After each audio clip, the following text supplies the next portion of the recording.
Did you ever wish you could have infinite lives like in a video game? Tom Cruise gets dosed with an alien blood and gets to live over and over again in the highly underrated Edge of Tomorrow. Stay with us.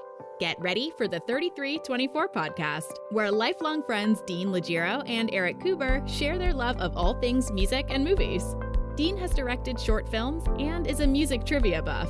And Eric, trained in audio engineering, brings his extensive knowledge of music and film to the conversation as they discuss, debate, and celebrate their favorite albums, films, and much more. Welcome, friends, to the 3324 podcast. We're bringing a movie episode out, Eric. We're dragging a film out. It's about time. Yeah. We've done a lot of music in the last couple weeks. Yeah. Well, it feels like we record a lot more music episodes that we have in the can. And then we kind of do the movie ones when we need to. So we have to kind of get some more movie ones in the can. Yeah. Speaking of the can, one of our guests, Oscar the Grouch. Oh no, that's Nick Leshi. Oh man. Oscar the Grouch. Whoa. Usually I miss? Usually he cosplays, and I didn't know what he was dressed as today. I know. Well, you couldn't find my mech suit, so you know. He's dressed as the guy that just got back from vacation and gratefully joined us. Thank you, Nick, for joining us. He is representing. There you go. He's got the shirt on, of course, and that cures all ills. That is like, that's like the golden ticket to Wonka's factory. But he's waiting for the pants. He's waiting for the pants. There's that line, right?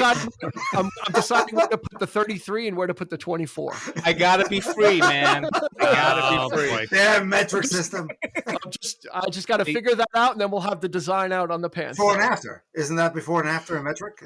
We'll leave it for the listeners to decide. And before I get to Roland, Nick is the creator of the City of Kick blog. So we'll drop a link in the show notes so you can go check him out. Thank you. The gentleman with the gutter mind. Yes. Mr. Roland Uruci, host of the Ready Speaker podcast, which is on YouTube. He's recently got a flurry of episodes out and about. So go check those out. Plus, he's got a great back catalog of it's short form content. He gets right to the point. He kind of gives you some really cogent information about it. Not the meandering stuff that we do, the kind of chasing butterflies style of our show, but Roland gets right to the point, and he gives you really great stuff about new releases. So welcome aboard, Roland. Thank you very much. Appreciate it. Of course, Eric is here, and this movie Eric has never seen before, so we're going to be getting a fresh take on this. Everybody's laughing. Everybody's waiting for me to pounce. I kind of promoted it to Eric. I'm like, Eric, you're going to love this film. And I kind of really played it up. So we'll see. The movie we're talking about is Edge of Tomorrow. And if it doesn't sound familiar as a Tom Cruise film, it's kind of an interesting story about it. Let's do the stats, and then we'll kind of talk a little bit about this kind of mystery film from Tom Cruise. It was released in June of 2014, directed by Doug Liman. Written by Christopher McQuarrie, Jez and John Henry Butterworth. Jez Butterworth and John Henry Butterworth. No relation to the Syrup Empire. They wrote the latest indie film. Oh, there you go. See? Yeah. And of course, Christopher McQuarrie is a great screenwriter. Mm-hmm. He's no joke. And it was based on a short novel called All You Need Is Kill. $178 million budget. That's a lot of money. And it made $370.5 million box office. Now, that might sound like a lot, and it is, but only about 170 of that came from the United States sales. So that's kind of the reason, if you've never heard about it and why we're talking about this, it made most of its money overseas, this film. So 370 million is no slouch, but largely forgotten about in the United States. Would you agree, Nick, that this kind of... It was one of Tom Cruise's rare, I don't want to call it a flop, because like you said, it recouped and everything, but not something that people will readily remember as one of his big movies. And it got good reviews when it came out. Mm-hmm. And then when it hit, afterwards on DVD or whatever it was, they used a tagline live, die, repeat. And a lot of people were maybe blaming that the title was too generic. People didn't know because they were trying to keep all the spoilers. So they wouldn't really. So people didn't know what it was. It just looked like one of those. There were other similar type. There was one with Will Smith that was kind of that same time, After Earth or something like that. Yeah. So the trailers kind of looked very similar. So it didn't really play up. I didn't see it at the movie theater. I saw it afterwards when I heard people were like buzzing about it and talking about it. Yeah, me neither. Same thing. Yeah, you're right. It actually got to the point with the marketing where they only had Live, Die, Repeat on the posters. They didn't even have the title of the film because they weren't, that Edge of Tomorrow actually sounds like a soap opera. It does. It does. Like after Guiding Light, Edge of Tomorrow, So yeah, I can understand how the title or the marketing would, like I said, it was no slouch of a film, just stateside, Roland. Yeah, didn't find its feet until much later. Now it's a well-regarded cult film, and who would have thought, besides legend, that Tom Cruise would be in a cult film, I watch it once a year. I'll be honest with you. Oh, yeah? I didn't see it in the theater. I probably watch it once a year with my sons, and we get a kick out. It's like one of those movies you can watch in the background. It sort of aligns with Tom Cruise and his style. As I was rewatching this and thinking about it, he's pretty much the same character he is in Mission Impossible and all the action things that he sort of does and jumps into, and he's gone into the foray of sci-fi with this one. So, but he's the same guy. A little less so. He's a bit of a coward. Yeah, that's the difference. That's what I was saying. In this one, he's not the guy who has all the answers. He sort of has to discover them. And I think we can get to it later, but I think that's the pivot point for me with this film, why I like it. Yeah, and directed by Doug Liman, who I first came to know as the director of Swingers. Really? He directed Swingers, and then he kind of transitioned into becoming an action director. He did The Bourne Identity, Mr. and Mrs. Smith, Jumper. Right. So he became well versed in the action genre. Yeah. All of a sudden, from like the low budget indie Swingers to that. Brad Pitt Pitt was a movie called Go, which I loved around the time of Swingers, right after Swingers. Yeah. That was a great film. Yeah. And Brad Pitt was approached for this first, and he said no. So then they went to Cruise. And he said yes, and they kind of, we're kind of okay. Now that we've got the big name star attached, we'll start building the film around it. And even though this was based on a novel, they did not have an ending. They did not have a satisfactory ending. So they actually started, and the studio was worried about it. They're like, Doug Liman's like, we're going to start shooting. We're going to start shooting, and then we'll kind of figure it out. And we're finding out that this happens a lot. That films are being written, right, Eric? That they're being written as they're being filmed a lot nowadays. Even back to Casablanca. They're kind of like, when we get there, we'll worry about it, or the actors will help write something, right? Yeah. How do you go without a script? How do you know on the day what to shoot? The feel of the thing? I don't know. It's crazy, especially with a budget like that. Yeah. I think that's with a lot of money. Though. Yep. They got to lock in the money, otherwise they're never going to get it. Yeah. So that's probably the thinking. That they're like, hey, if we don't get, I already bought the house in Spain. I need the friggin' paycheck. So they're like, let's get this on its feet. Worst case, they shelve it, but we still get paid. That's a good point. Well, and Doug Liman had the studio worried because on the first day of shooting, he shot the first day. The second day, he said, we're reshooting the first day over again.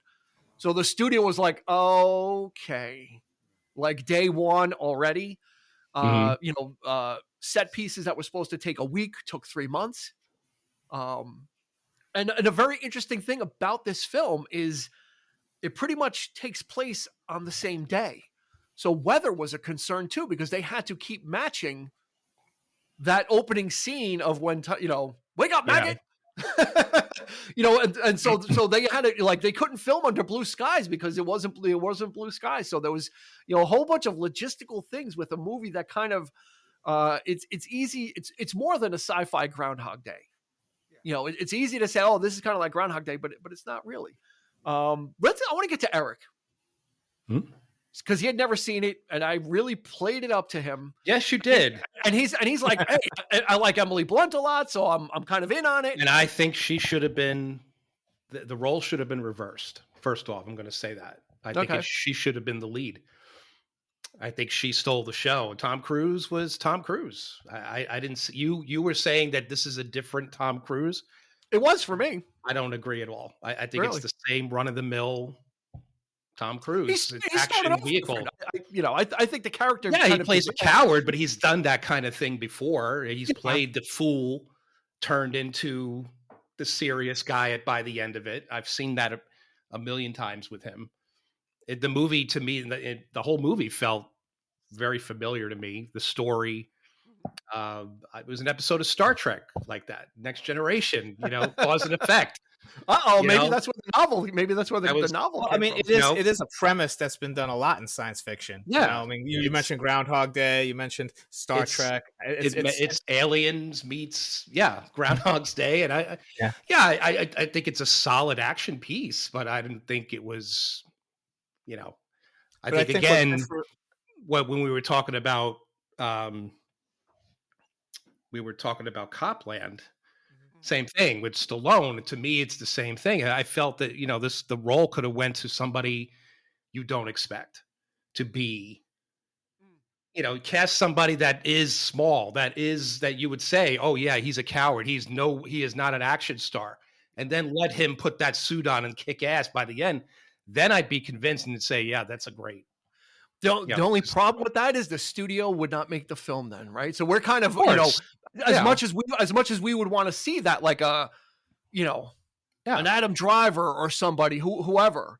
Unfortunately, when you're at the mercy of the studio, right, they're going to be like, well, we need, of course, you get a bankable star, Tom Cruise, but exactly. he's probably the top action star we have at this point, right? I mean, they're pretty much the only one, I think. Becoming a dying breed. Stallone was like, where are the action stars today? Expendables flop, the latest one. It's just, it's kind of sad, actually. Theatric. I mean, even Tom Cruise is in his 60s. I mean, so I mean, it's not like there's a young crop of men out there. Even the Expendables, Jason Statham, all Rock. The Rock, he's also same thing. But they do with the Fast and Furious films. That's all they pretty much do is kind of like that. So, well, let's get into the cast then, since we're kind of already. We've kind of let a little bit of it unfurl. Mm-hmm. Tom Cruise as Major William Cage, Emily Blunt as Sergeant Rita Vertasky, also known as the Angel of Verdun, also known as the Heavy Metal Bitch, because of that sword. Like that sword was badass. You got to admit when she comes out she's like Thanos. Yeah. Fucking Thanos with like the helicopter blade or something. I don't know what that she thing was out dragging that sword behind her, and it's just like it was like amazing. The great and oh my god, if maybe this might be the shining spot for Eric is Bill Paxton. He was great. Mr. Sergeant Farrell, tip of the spear. I would have liked to see more of him though. Again, I think he was a little underused in this movie as for comic relief. I mean, so playing up on the character of, yes, he's definitely could be a descendant of Hudson. Yeah. And then Brendan Gleeson as General Brigham and Noah Taylor as Dr. Noah Carter. That's pretty much it. It's a small cast. There's a lot of people in it, but they're kind of ancillary. They're kind of like the grunts that J Squad and stuff. But that's kind of what you need to know. And basically, what happens is, aliens have, and I think Eric actually, your initial what you said to me, your thought process was this is kind of like Starship Troopers.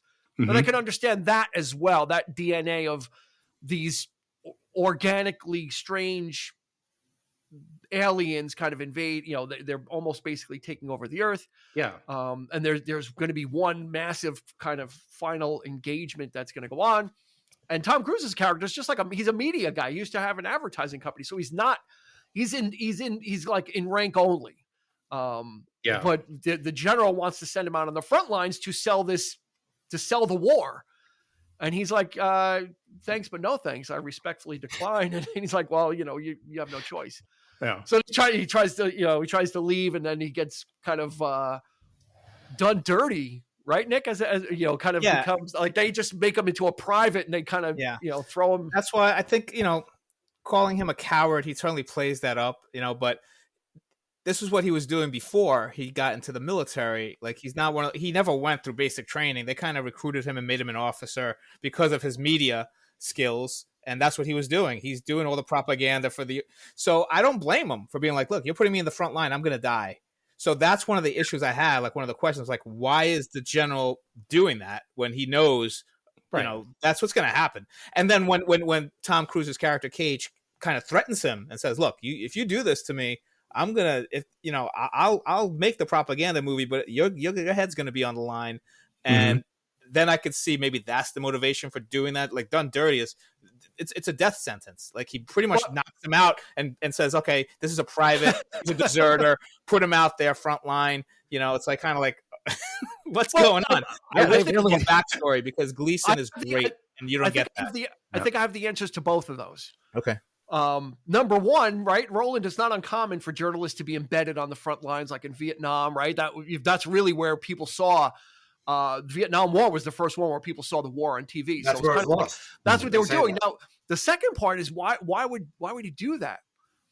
I think we need to skip forward in the film to the scene where Cage and Vertasky go back to the general and have the little and Tom Cruise says, "This is beyond you." Right? He goes, "You have to understand that this."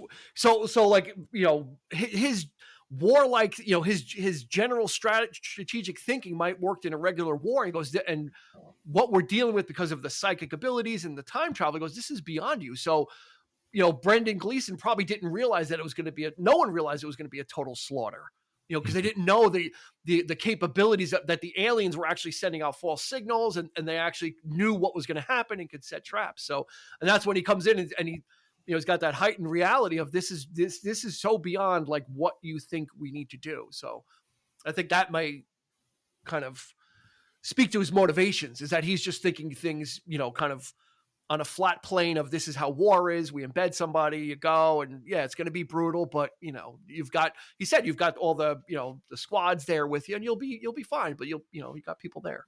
But otherwise it just seems like a plot device to kind of get Tom Cruise's character in there to, yeah. Through the plot. And you got him to run. That was like his own run scene. Yeah, 2 minutes. That's right. 2 minutes. That's Tom Cruise running. That's right. You're in. Okay, get that out of the way. And I mean, that's problematic for me too. That whole setup of like, why don't they know this guy who's actually on like all the news stations? Yeah, they've seen him everywhere, right? Everybody knows what the guy looks like, and he's like around 45, 50 here. So but he does say, "Look at me. Do I look like a new recruit?" Yeah, and they have to brush it aside. Yeah. So, but I think it's a commentary sort of on like war at that point when the whole thing's happening. Throw everybody at it. They need everybody. They have no bodies left. Yeah. So the reality of war, and that there, like I said, I do watch this every year, sort of, and I get a kick out of it. It's mostly background noise, but it's just something I don't have to invest too much thinking into it because the story, there's lacking. I know you live every day, but you don't get buffer when you come back to restart your day. so if you can't hold a gun in the first day, you're never going to hold a gun. I have my biggest problem was the end, like towards the end. Sure. When all of a sudden they recruit, he goes back to recruit J Squad. Yeah. I think all of a sudden they're in the movie now. Like, how many times did he restart the day? Many times. We're talking, every little bit. There's expositional dialogue that's telling you that they've jumped, that they did this so many times. So why did they wait till then to get them involved? Because that's a big gap. Because at that point, and why was J Squad at that point? Oh, now all of a sudden they believe him. Well, let's roll back. First of all, the origins of this kind of living your day over and over again comes from video games. So that was the kind of genesis for this, is of you can keep respawning. They wanted the film to also have a light tone, so it was not supposed to be some deep philosophical thing. Yeah. To the J Squad point, though, Eric, if I'm not mistaken, that's at the point where he leaves Vertasky behind, right? Because he didn't want her to die anymore, right? After the helicopter scene, and he decides. Remember when he goes to see her and then he leaves? She goes, "What's?" She recites that line. "What do you got? Was something on my face?" Okay. And he leaves, and he's like, "I need somebody. I need something else. There's got to be a different path. It can't be her. Well, it could be her, but I don't want it to be her because she's going to die for real." And he leaves the And squad early every time. Yeah, that's when he goes to goes back to J Squad and say, "This is what's happening." Okay. And he does the same. He kind of does the same speech, like, "You're not going to believe what I'm saying, but the more you listen, the more you'll believe. Hopefully."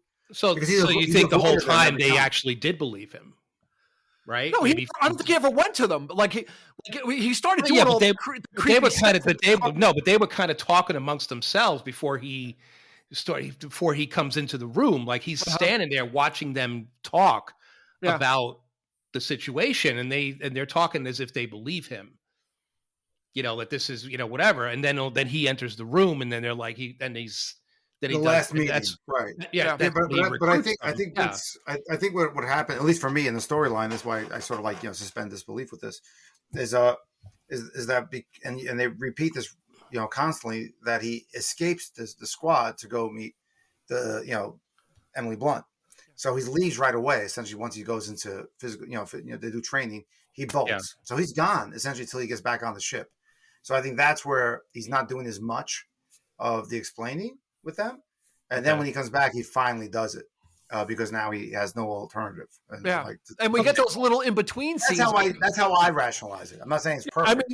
I mean, and to be fair, like I said, I saw it once, and so I maybe these little. I'm just rationalizing the first time now. Don't worry about it. and as we've said with other, when you're dealing with time travel and time shifting, there's a lot of things to keep in the air, right? There's a lot of juggling you have to do. So very true. We're kind of watching it, but the brilliance of this film is like the first 30 or 40 minutes is him basically reliving the beginning part of the movie over and over, and it doesn't feel like they race to the end, because then you kind of get the middle part over and over again, like he.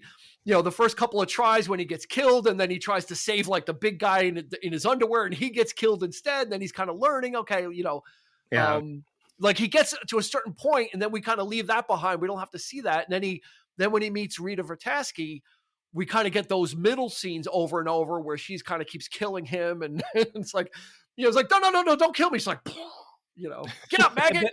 What you had said, comparison to a video game, and I think that's where the author of the book was inspired, and I really get that feeling of those shooter games, the first person perspective, and you get killed and then you start over. But when you play those games, sometimes you reach a point where you're like, I can't pass this level, and then you're like, let me try something different. And I think that's what the character's doing. Like he's probably done a month's worth of reliving this scene, and he's like, okay, let me roll under the thing. And the first time he gets run over by the truck, it's like, why the hell did he do that? Step right and look left. I mean, he's literally that granular. Step right and look left. That's totally a controller thing. Yeah, so he's all kind of thinking he must have done this so many times that it's all memorized. He's counting the steps and figuring this out. And that's what you do in a video game. You kind of really time it. And that's I think the brilliance of the film is it kind of takes you through these things over it, and it doesn't get boring, because each time they show you like a different thing. Like he'll come in, like they go back to the Get Up maggot scene, but then he's coming in and he covers the cards, and he's able to, we see him like he's memorized like the people's names, so he's trying to use that, and that doesn't really work. That doesn't work when he kind of they just think he's creepy, and then so I really like the different attempts that he keeps making. And then when he rolls away and Paxton's like, what the hell? Yeah, it's a great bit. It's a great bit. Totally great bit. Every time he gets ahead of Bill Paxton, like especially in that scene when he's like, should I give you 50, Master Sergeant? He's like, yeah, give me 50. Because he wasn't ready to be that you knew that was going to happen. Well, that's what I find. That's what made for me the movie entertaining. The fact that there was a lot of humor. Yeah, it's such a stark sort of. This is definitely a dystopian type of thing happening, and you get a lot of that humor, like especially the first half of the film. Like you say, the reoccurring stuff is just it's great. Yeah, and I think that's my turning point with the film. Is I know it's not a true ensemble, but once you get into that repetition, that motion, you actually look forward to the guy saying the stupid joke, because you want to see how they tweaked it a little bit, and how they moved it, and it is a supporting cast, right? Yeah. So it's kind of interesting, and honestly, one of my favorite things about the film too is the opening scene, because it reminds me of Saving Private Ryan, the way the war is shot, that Mhm. jittery camera, the dirt hitting, and that intensity of him freaking out. It felt very real. Yeah. For that moment. And I kind of like the way that we entered that. You know, for Yeah, me, Doug Lyman shot it in 35 millimeter because he wanted it actually to have the Saving Private Ryan look. He didn't want to shoot digital. to me, I think it did. Yeah. And that beach scene took a long time for them to shoot. They were having, that was like a massive undertaking. The thing we didn't mention about this is basically how did Tom Cruise get these magical powers? Is when there's only there's something called the alpha alien, and there's only like 1 in 6 million or whatever. They're very rare, but if you happen to kill one and the blood gets on you or in you, you inherit the time shifting abilities that these aliens have. Mm-hmm. And Rita Vertasky had that. That's how she became this warrior that everybody was so respectful of, is because she was the first one, or one of the first people, to encounter it. And then she was able to make herself into a supreme warrior. And it's interesting, in the very beginning of the film, Brendan Gleeson's character, the general, kind of says that. He goes, "Oh, look at her." He's giving credit to the mech armor. He goes, "Oh, we put these people in the mech armor and you see what can happen." She was probably just as horrible of a soldier as Tom Cruise, that she got killed pretty early, but happened to kill an alpha. So then she got that, she had that ability. But then the caveat is, if you get injured and you don't die and you get a blood transfusion, you lose it. So she at some point had gotten injured, but saved, and then she lost it. And then Tom Cruise encountered an alpha when he blew that, he had that claymore like right on his chest, and it like blew like right in front, blew that thing. It's a good scene, actually. I like that scene. But was that a plot hole for you? Like, at first I was like, okay, once they lose it, what's to keep them from thinking, okay, I can just regenerate again? But then they kind of add that line when Tom Cruise loses. He's like, I feel like I've lost it, which to me was kind of cheap. It was kind of a cheap way to kind of get out of that plot hole a little bit. But because I was like, how did she survive? Yeah, it would have made a difference because he got a blood transfusion anyway. So she would have told him, you're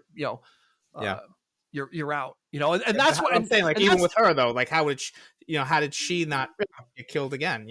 But I guess if she had that feeling, like, okay, I've lost it, I'm not seeing those visions anymore, or whatever it might have been, I guess they would be like, I'm not going to risk it. I'm not going to play that up a little more. The visions couldn't play up. Because how would she know? How would she really know unless it didn't? You might be able. There might be. They didn't go into like the mystical if there's like a feeling about it. But I think that scene really kind of, in a weird way, ups the ante, because we got so used to him just dying and resetting.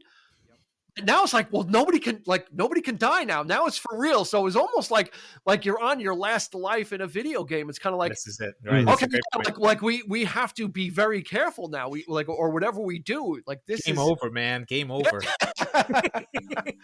So it's very interesting, and I think Emily Blunt. Eric, I consider her a lead just as much as Tom Cruise. I don't consider her in a supporting role whatsoever. Oh, absolutely not. She's fantastic. She is so important to the story. She is. I love her because she's got so much range. She does everything. She could do horror. She could do action. She could, Mary Poppins, for God's sake. I mean, she's wonderful. She's just such a great. She's one of the greats that we have. If we're lucky, she might be more than wonderful. She might be fantastic. Fantastic Four. If we can I think she would be great. That's what fans want. Would love nothing more than to have Krasinski and her. And her together. That would be great. As Sue Storm and Mr. Fantastic. But, but she is a very important part of the of this, because she's kind of like the guide and she's the mentor. He doesn't know shit from Shinola. He doesn't know anything about anything. And he learned some of the patterns, right? When he went to go find her, he's like, okay, he's kind of shooting. But she really since she had the ability, she really knows its ins and outs and what to do. But the great thing about this film is they find out that all that is useless anyway, because the aliens have been playing them. The aliens were kind of like toying with them, because they had the ability to kind of fool them and make them think that going or making this assault was going to work. And it was kind of like the aliens knew all, or could just reset it at whenever they wanted to. And that's probably what they've been doing anyway. It's resetting it till they became like unstoppable. So it's really interesting. It's more than Groundhog Day, where Bill Murray learns the piano every day. It's kind of like, it's not just one day. He could live for days And then when he gets killed, it resets and he's got to do it over, which could be more drudgery, Roland. Like, imagine getting that far into the mission, like when they got to the helicopter, right? The helicopter scene that, I don't know that was a day. I don't think, they don't really tell you how long some of these stretches are, like with the training and stuff, because he's got to go through getting away from the J squad. He's got to find Vertaski. He's got to explain it to her. Then he's got to train. So to go that far and then get killed again is kind of, it's like, oh Christ, I gotta go start. Essentially, they're going all over Europe. It is kind of frustrating. It's quite jarring when they reach that certain point, and then all of a sudden he's back to the very beginning. And I'm like, oh man, Yeah, just like you get to that, like Nick said, when you get to that certain point in a video game, then you get killed and you get sent back to the point that you started. You got to do it over again. I honestly, I guess I didn't really think of it that way. Yeah. Now that you guys, bring that up, but yeah, I think it does. I'm looking at it in a different vein now. I think I'm not a gamer, so that should be the tell. Dean knows this. I've never been a gamer. My sons are a gamer. They're probably more into this film than I am, or will ever be. But yeah, it's an interesting premise in that front. If that's indeed what they had in mind, yeah, it was. It was the notion of video games and respawning and kind of starting over again, which is which is an interesting jumping off point, But there's a real story behind it, When you get those, Roland, you get those glimpses, like I was going to say earlier, like when he meets like when a couple of guys find Tom Cruise like walking down the alley, guys, don't do this. Like we get some of those extra, like even though he's reliving the same things, we get some different scenes from it as well, right? When he's just he's like, all right, I'm going to close my eyes, let's do this, and he kind of and that's the enjoyable thing I think about it is that they're essentially like almost like an improv scene where you never know what's going to happen, and that's the excitement for me, at least, of watching that film is you like that banter that changes. And it's an evolution of the character. So to me personally, I think with Tom Cruise, I know people didn't really think of it as like an oh my God film, but this is probably the greatest evolution arc he's ever had in the character because he's had to revisit it constantly. Like I just watched Mission Impossible. He is the same guy from the opening credits. He actually, I just did a podcast of the newest Mission Impossible. And it's like a mashup of like Batman voice and James Bond. I'm like, oh my God, stop already! It was like 2 hours and change of that. This one at least gave me some sort of variety when he was speaking, or even the anticipation of the shots. He knew somebody was going to die right next to him. He had to anticipate it. So there's that weight that he carried, whether he was going to let him live or not, right? Right, yeah. and then the choices he made every time. And the point, like we're saying, the one guy who fought naked at the end, he just didn't care, let him die. Yeah, because they didn't change anything. And that was saving him.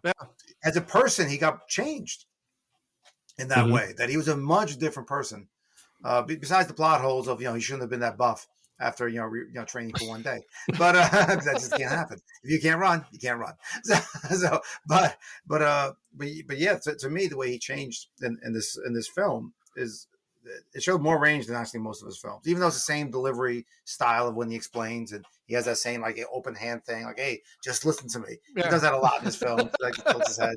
He knows his best side, but still, I think the story allowed it to evolve, and the people, even if they're for a little bit, you kind of got connected to them, even there for a little bit because of the repetition. Yeah. So you're always hearing the guy say the bad joke. So that guy because he made the bad joke.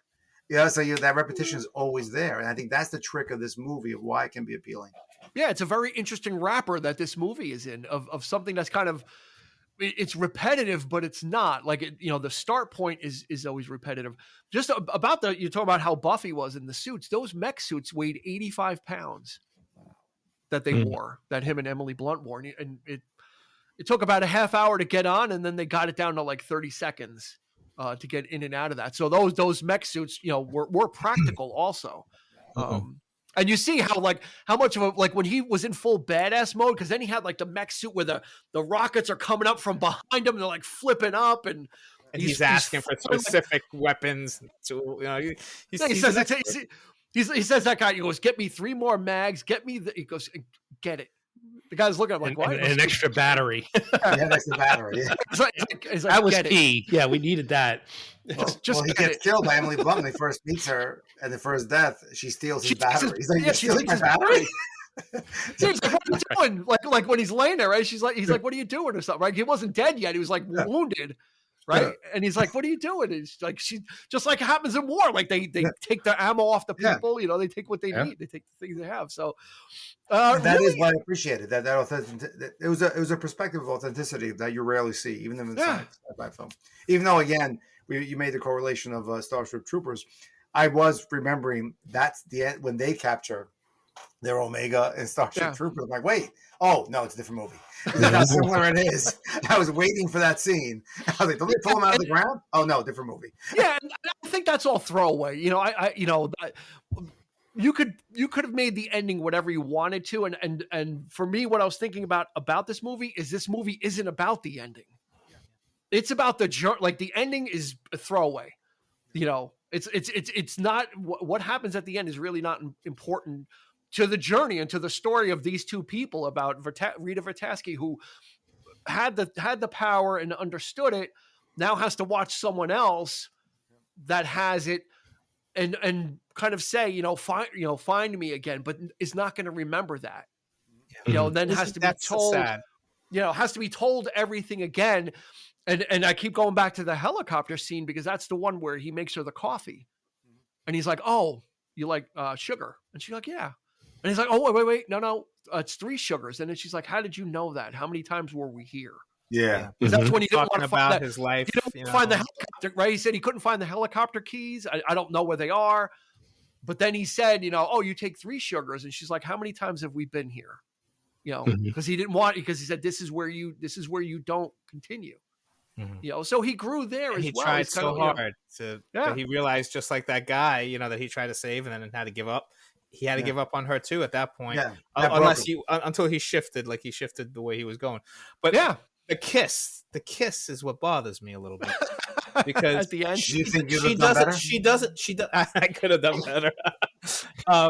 He should have kissed her. Like I don't think her kissing him made any sense if she didn't have any memory of their journey. Right. And I think that's one of the big criticisms I've been hearing about the movie, too. Like it was just kind of a stereotypical throw it in. Like she's romantic. They had a kiss, whatever. But him to kiss her makes sense. Him kissing her because he fell in love with her. Like he was spending so much time. But she had no idea. Like she spent the day. I'll argue that. I'll argue that. Go for it. Roland. I will say for somebody who's probably relived their life maybe 1,000 or 2,000 times to find out that somebody has cared about them to make sure they're alive. That's valid.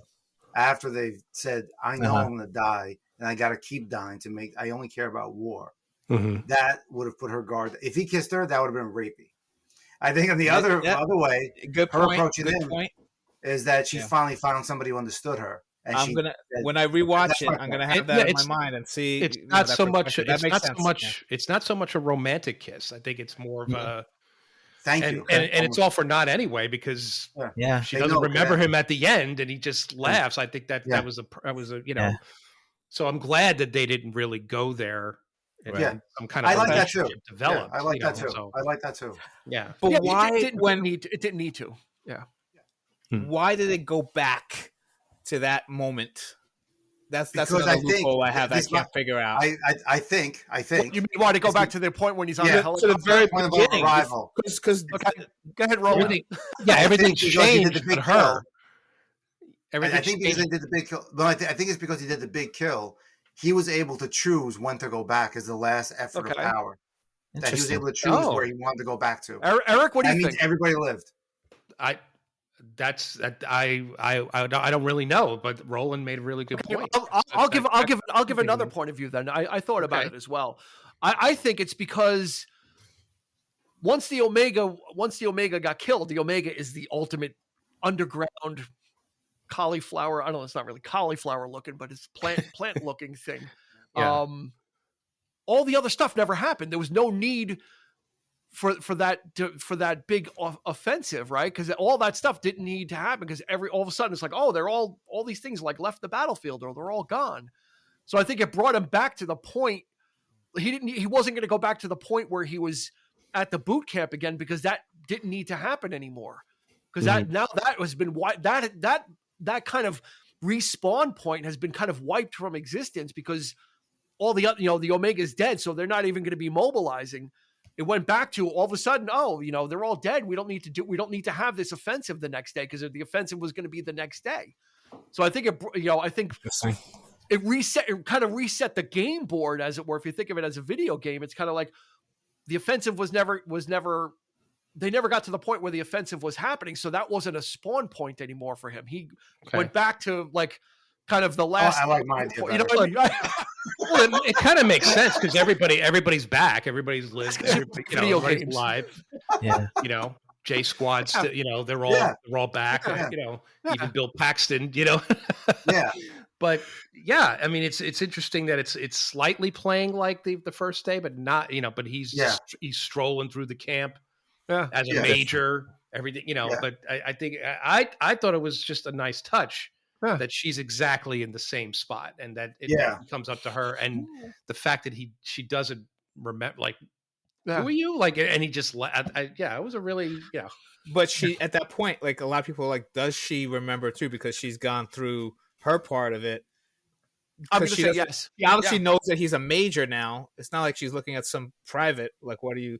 And she treats him the same way, like, says the same line that became like their little catchphrase. Well, he's going to have a lot of explaining to do, but her incidents happened all before that, right? And she was she's still the Angel of Verdun, because that still happened. Mm-hmm. So she had the power and lost it, and she was in that special training facility. So she just wasn't just a everyday run of the mill soldier. She was still who she was. And the smile is, well, I get to explain this to her, right? And kind she's of gonna like live. he's going to be able to tell her the story of what happened, but again, it's going to be so hard to believe, and Tom Cruise sells that, like that, like when he did it to the general, he's like, listen, he did it the same thing twice, you're not going to believe it, but the more I tell you, and Brendan, then the secretary walks in and he's like, Brendan Glee's like, oh, those are great parlor tricks, but it's like, no, that's not parlor tricks. Yeah, that's not parlor tricks.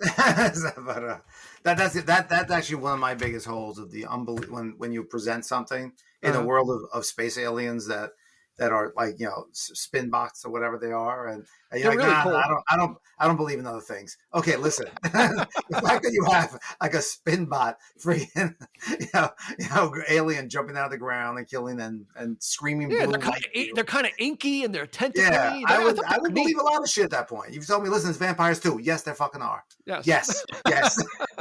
Because now we have aliens. Yes, everything is possible. Everything is possible. It's just I think it's a fun movie. I think it's a movie that absolutely. You could think hard, like we said about Back to the Future. We could think just as hard about Back to the Future and come up with the same loopholes, and I think that's just a foible of the genre. There's always going to be something that is not going to be covered or thought of, or and in this one it like Eric said, I don't think Eric was expecting those lighthearted things, but that's one of the things that Tom Cruise wanted. He goes, I want this to have those lighter touches, for this to be a fun, because it could be death and desolation, because they keep, they're getting so overrun. And when you see the map in the beginning on like the CNN or whatever, it's like all of Europe.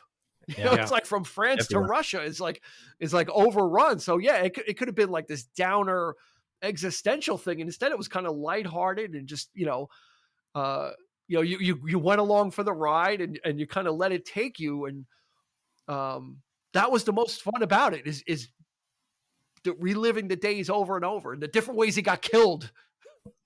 I would even say it redefined the genre a little bit, to bring that more not too wisecracking, but it was a great balance of that genre that people have tried to repeat and probably not said, hey, I was influenced by this movie. But I think the director of this movie really wears his influences on his sleeve and goes, this is what I influenced. I want Saving Private Ryan feel. I want that vibe. I want that intensity. I want this sort of humor. And I think with the rest of the film too, they were able to do that. A lot of people just don't credit it because it's a cult following, but it's not critics film, I'll say. So people don't really want to admit to it, but I do think it changed the genre, and it is Tom Cruise, but it's just not the stories that Tom Cruise does. You know, Well, he had done like I think what was it, Oblivion? I think he had done Oblivion the year before. He's dabbled. He's done Minority Report. He's So tried. he kind of dabbles in it, but He's always had that intensity that this one didn't. It's this one had a little bit of different level of intensity. Yeah, that's what I mean by it's different. Yeah, a little bit of a lighter for him. Yeah. I see a lot of World of Worlds. I see a lot of that. Because he's such a dick in that, and he's trying to be funny, and he's he's playing that up, and then by the end of the movie he changes. So you see that progression as well. So that's what it reminded me of. There was in his performance was a lot of that. But I think in this one, a lot of time he's the butt of the joke. He's not making the joke. He's not sarcastic in that sense. He's sort of like out of. The only joke he makes is like the sex joke of like, "Hey, have you tried everything to transfer those powers?" Have you tried it? Actually, have she said? Yeah. Have you tried it multiple times? Yes. You're such a dork. Like that's not. That's great. That was a great thing. Like, hey, they got rid of that sexual tension right away. And I was like, thank God. She goes, not even close. Not going to work. So, and War of the World, same thing. But I think he's just a borough, Jersey City or Bayonne, whatever they set that in. And he tried to get that snarky tone, but he doesn't deliver it well. This I felt the script was good enough for him. It was catered to his speech pattern, his delivery pattern. I think this is a short story, so they made it new for him. I think they found a good balance of and they knew how to bring out his speech pattern and delivery pattern. At this point in his career, he knows what works for him. You were talking about the gestures and like which side is his best. He's done it so many times, so he knows what works. I don't think he's done a bad movie that I can see where I looked in. I'm like, why? The choices he makes. It's just sometimes marketing doesn't work, and sometimes Interview with a Vampire. There you go.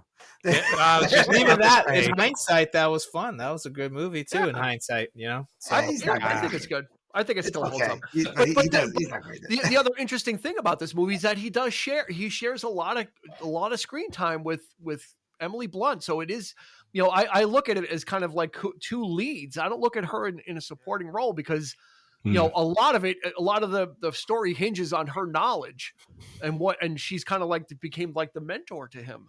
For sure.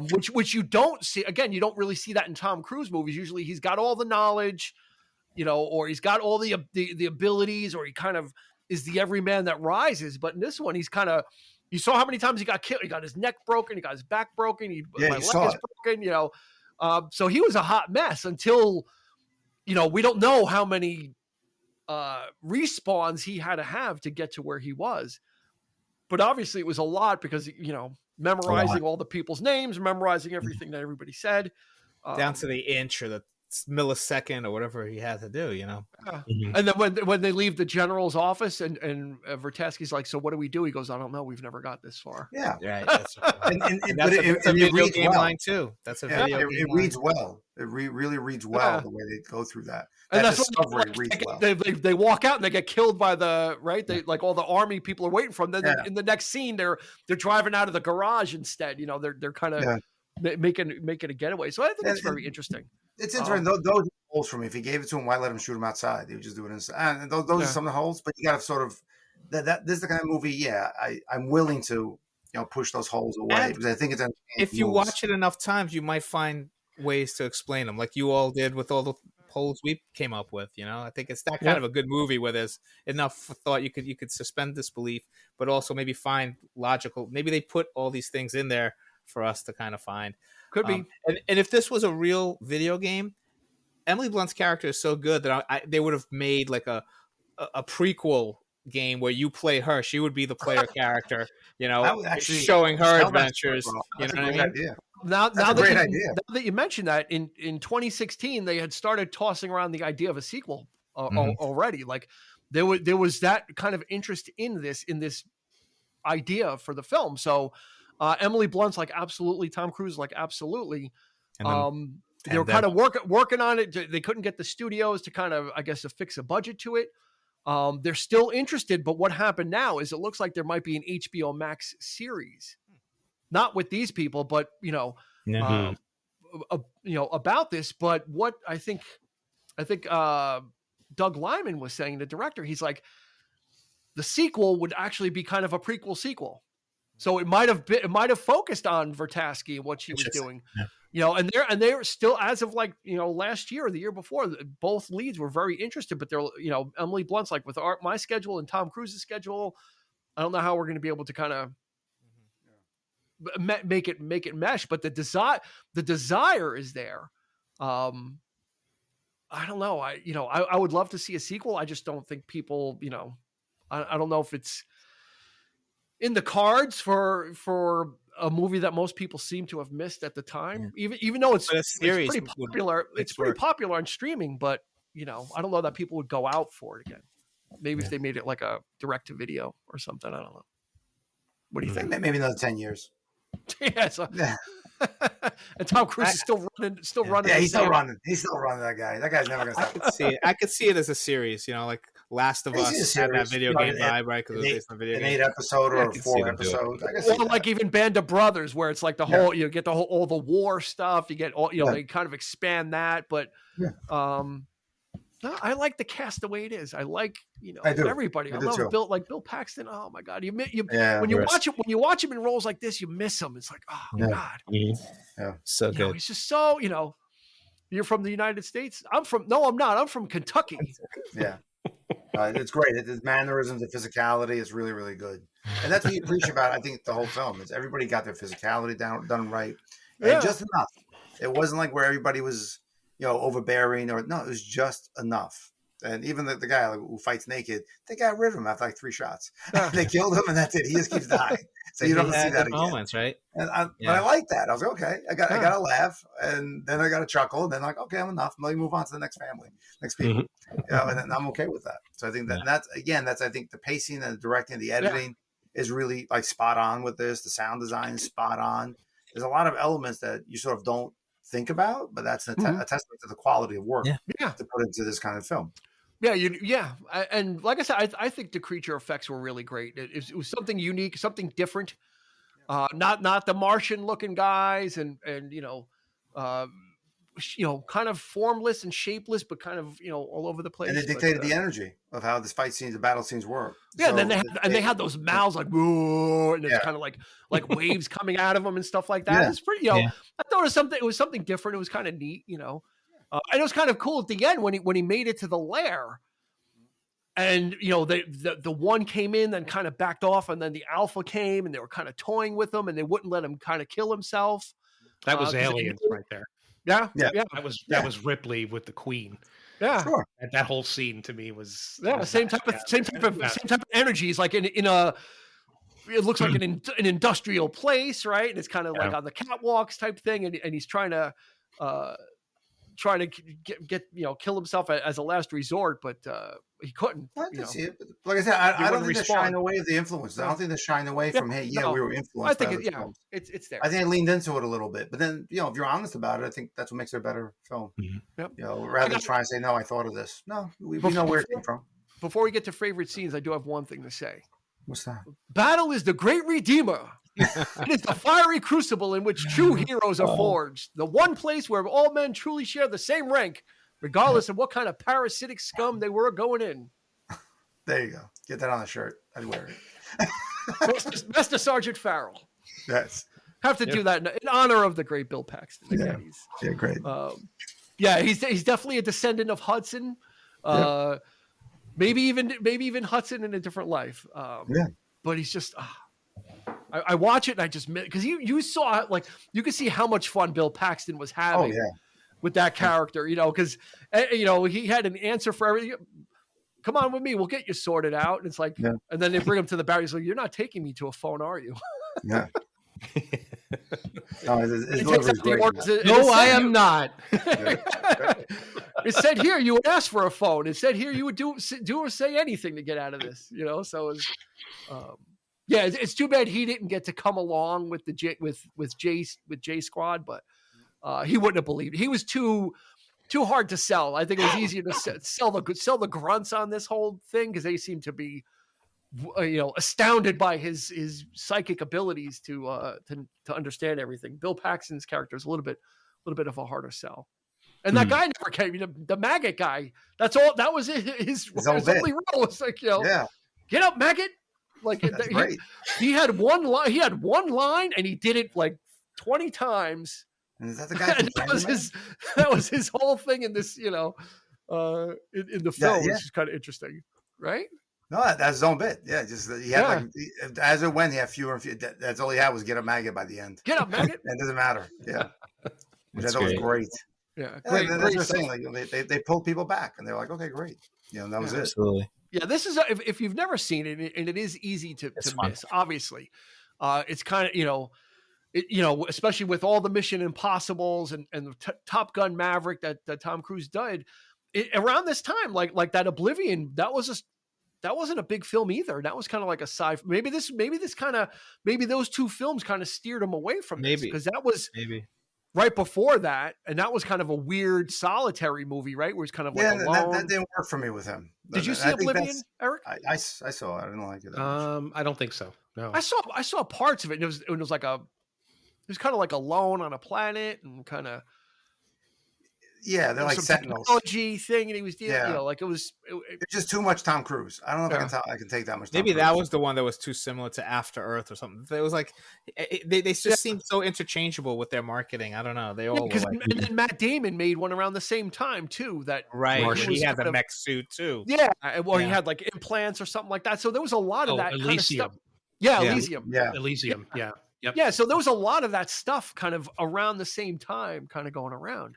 And then maybe this kind of, again, this made money. It made a lot of money. It just, they were already, kind of adjusting down the first weekend's receipts for the movie. Like they were expecting a certain amount, and they're already backing it down the first weekend it came out. So it did okay, but not, not what they expected. It just basically stateside made the budget back, and that is not, then you have to kind of rely on the worldwide sales. But like I said, it found its legs afterwards. So, or it found its mech suit afterwards. So do we want to run through some favorite scenes, or have we pretty much hit them all? I mean, mine's going to be easy. Pretty much any scene with Bill Paxton is going to be a favorite. That's a good one. And I think the helicopter scene, because that's when the movie slows down.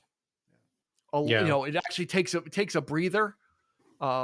And they kind of get to talk a little bit about things, even before that when they're driving. And he's like, that's what I would have picked.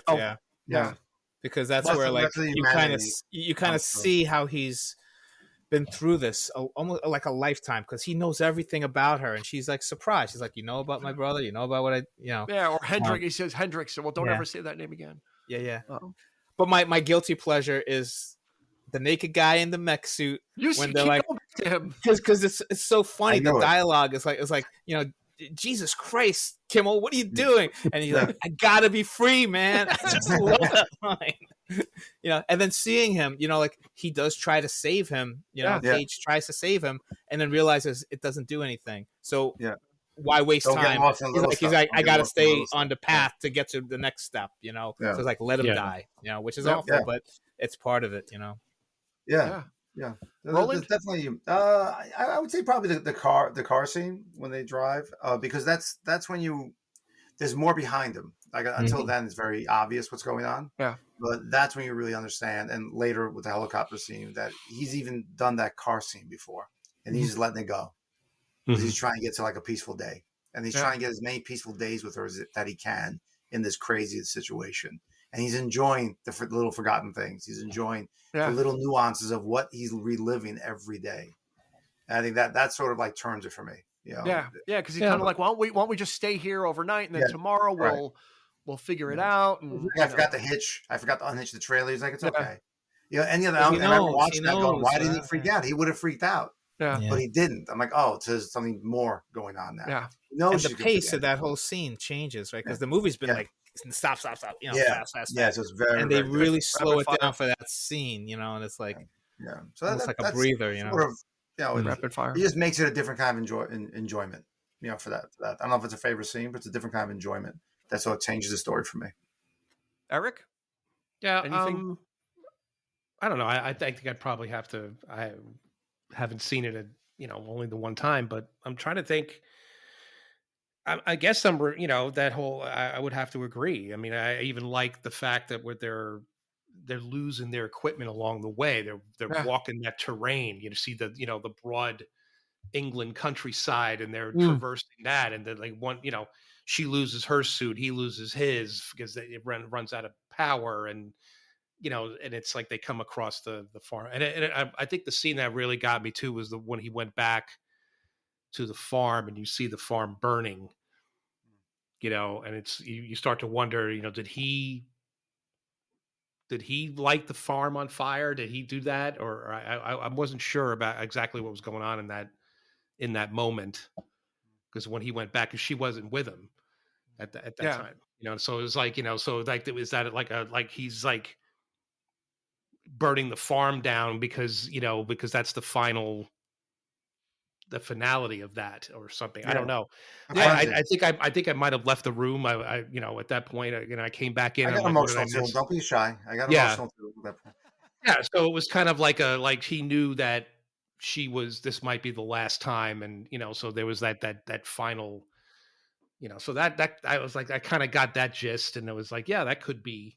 Yeah, and I'm sure if I watch it again, I'll probably read more into it, and and be more emotionally. Yeah, like I said, all those scenes were great when he figures out like, oh yeah, there's no other branching moves to make with her, so I have to cut her out of, like, I've learned everything I can anyway. And this is actually, it's a selfish thing that he's doing, right? Because he has feelings for her. I don't want to say falling in love, but he absolutely has feelings and he cares for her. And he's like, in order, so him doing that was not necessary to victory. He could have let her die in the helicopter and gone on, but he decided, I'm not even going to encounter her now. I'm going to leave her. Yeah. And that's when he goes to Jay, and it goes, I need to figure out something else, because having her with me, as much as I love having her with me, is not an option, because, she meets it. If she dies and then I kill the Omega, she doesn't get reset. Mm-hmm. Or he didn't know that wouldn't, that he didn't know where he would happen. Yeah. Because he figured once you lose it, again, it was a fluke that, when he's floating and he opens his hand and all the pins are out of the grenades, and then it's like, yep. And then the blood like falls on top of him, so that that's, yep. I got the power back. Like, that was great. So here's the final question. We're gonna wrap this up, but you, Eric, you teed it up perfectly. Well, I'm sorry. What? Go ahead. Were you gonna assume what it was? No. Go ahead. Okay. Okay. So at the very end, the Omega gets blown up, and the Alpha was swimming down towards him. This all happened underwater. It blew up. He got the blood on him, so he's able to reset again. Yeah. So the question is, does he obviously has the power. Does he keep that power, or does he go get a blood transfusion so he could live his life?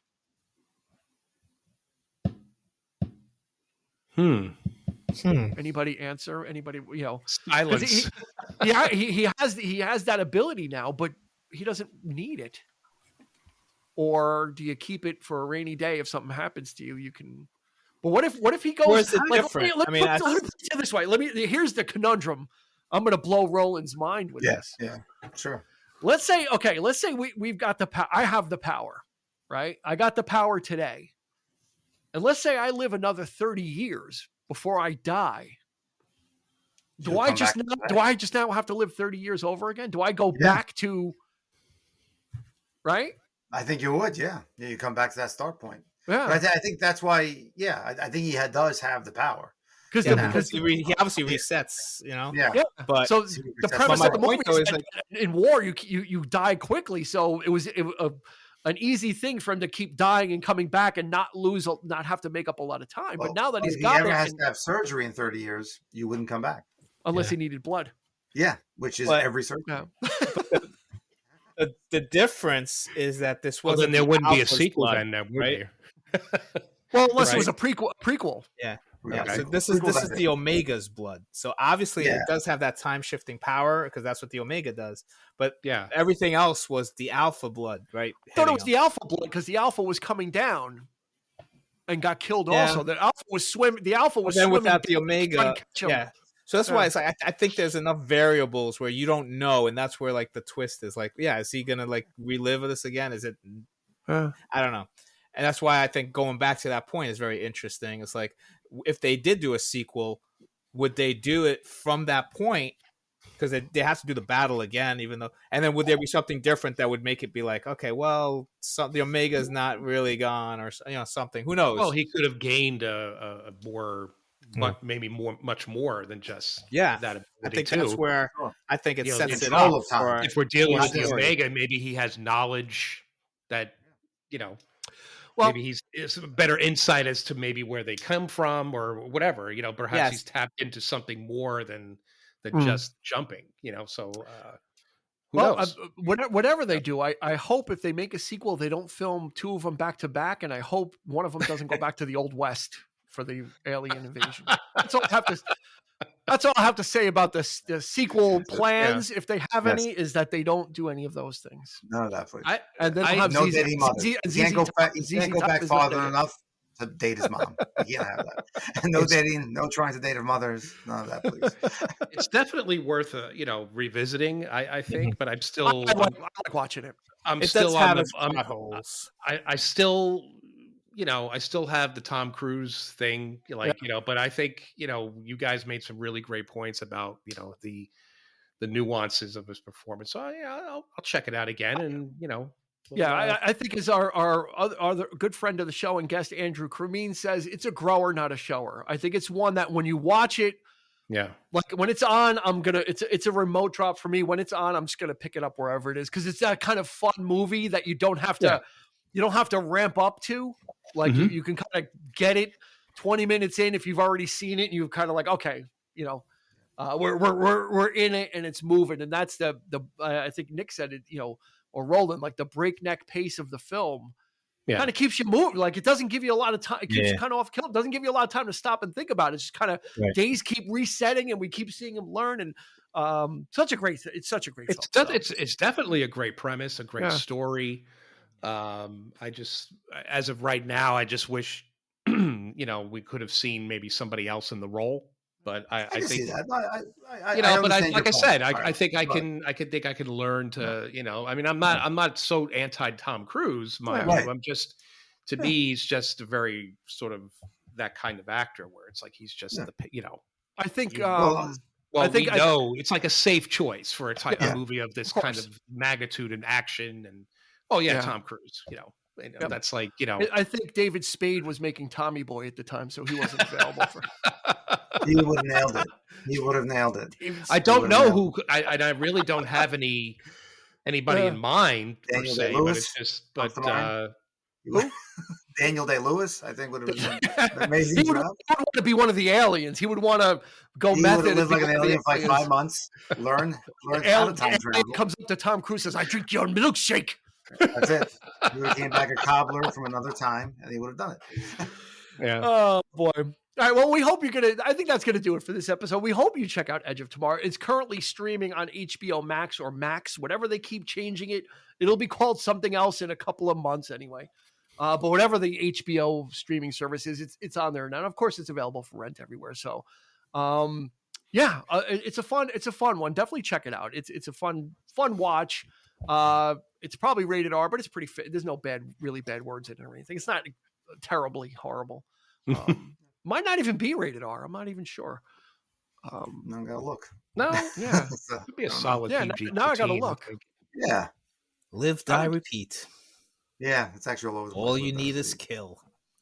I kind of like Edge of Tomorrow better than All You Need Is Kill. I'll be honest with you. Yeah, but live, die, repeat. That would fly as a title today. Where is it? Wikipedia doesn't even have the rating. That's weird. I think it was either PG-13. Yeah, PG-13. Probably because there wasn't a lot of 53 blood. minutes. PG-13. There you go. It's just the shooting. Either way, just watch it blood. anyway. Yeah, just watch it anyway. It looks like ink, so don't worry about it. It's fine. It's like octopus. Someone killed an octopus or squid, whatever.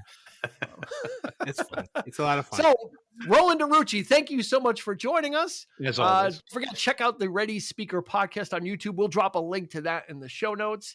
Mr. Nick Leshi, Thank you for not dressing up as The naked General Brigham person or as the naked guy or as Rita Vertasky.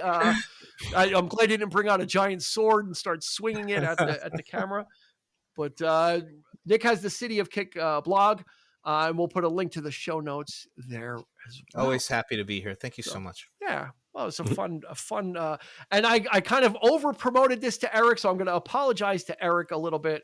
Well, no, I wanted to get him hyped up on it. I was loved it. hoping that would kind of carry through. So it's always good to have a different opinion, as I have proven with Heat and a few others. Yeah. And we keep having you back for some reason. That's the eternal question: is why can't I reset and go back to the Heat episode and kick you off? So, Nick, are you going to give Heat 2 a shot or what? I'll watch Heat 2. I will. I certainly will. Yeah. Okay. All right. That's gonna cut. That's an anchor. That's an albatross around your neck, Nick. On this podcast is the Heat episode. Hey. We're gonna continue to bring that up. I gotta be free, man. I gotta be free.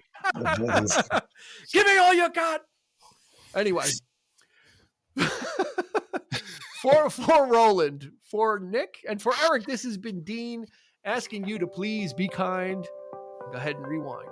You've been listening to the 3324 podcast with Dean Legiro and Eric Kuber.